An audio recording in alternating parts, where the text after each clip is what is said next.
இன்றே டவுன்லோட் செய்து உங்கள் ஃபேவரட் ஷோக்களை என்ஜாய் பண்ணுங்க. இவ உங்க மகனே இல்ல. உங்களோட உண்மையான பையன் அசோக்க இவங்க கடத்தி வச்சிருக்காங்க.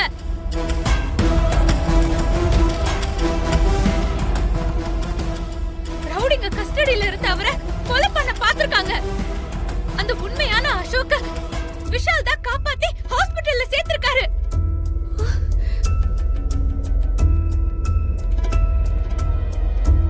அக்கா, என்னக்கா அசோக விஷால் காப்பாத்திட்டானா? அவன் செத்துட்டான்னு என்கிட்ட சொன்னாங்களே, இதுவும் போச்சா? அட கடவுளே, அவன் எப்படியும் செத்துருவான்னு அசோக் கிட்ட எல்லாத்தையும் உளறி வச்சுட்டனே. அக்கா, இப்ப என்ன பண்றதுன்னு எனக்கு தெரியலக்கா. ஏய், நான் தான் அப்பவே சொன்னல, நீ அவன்கிட்ட உள்ள பேசிருக்கவே கூடாது. இப்ப பாரு, நம்ம தான் புலம்பிட்டு இருக்கோம். அவன் உயிரோட வருவானு நான் என்ன கனவு கண்டேன்.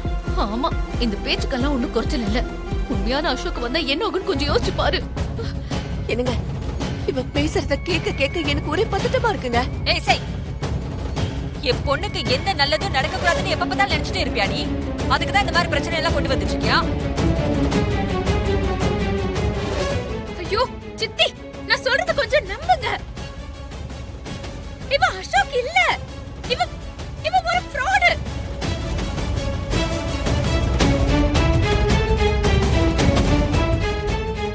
நம்ம வர்ஷினி இவனுக்கு கட்டி வச்சா வர்ஷினியோட வாழ்க்கையே கெட்டு போயிடும் சித்தி. இவ தப்பானவன்.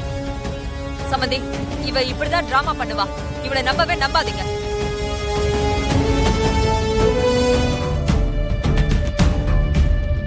உங்க பையன் அசோக் வர்ஷினி கழுத்துல தாலி கட்டட்டும். இவளை நாம அப்புறம் கவனிச்சுக்கலாம். அம்மா, சித்தி, நீங்க புரியாம பேசாதீங்க. வர்ஷினி கழுத்துல இவனை தாலி கட்ட நான் விடவே மாட்டேன். இவ ஒரு ஃப்ராட், ஏமாத்துக்காரன்.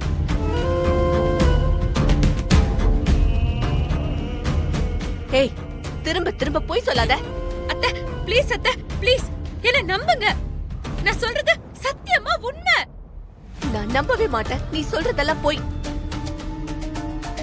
சமந்தி, இவ இப்படிதான் டிராமா பண்ணுவா. இவளை எப்பயுமே நம்பாதீங்க. உங்க பையன் அசோக்க வர்ஷினி கழுத்துல தாலி கட்ட சொல்லுங்க. அதுக்கப்புறம் இவளை நாம கவனிச்சுக்கலாம்.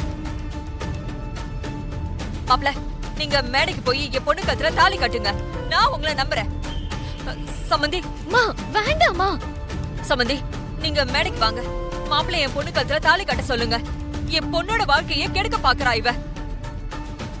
சமந்தி, இவ போய் சொல்றா. சமந்தி மாப்பிள்ள, நீங்க நிக்கிற எல்லாரும் நான் சொல்றத கேளுங்க.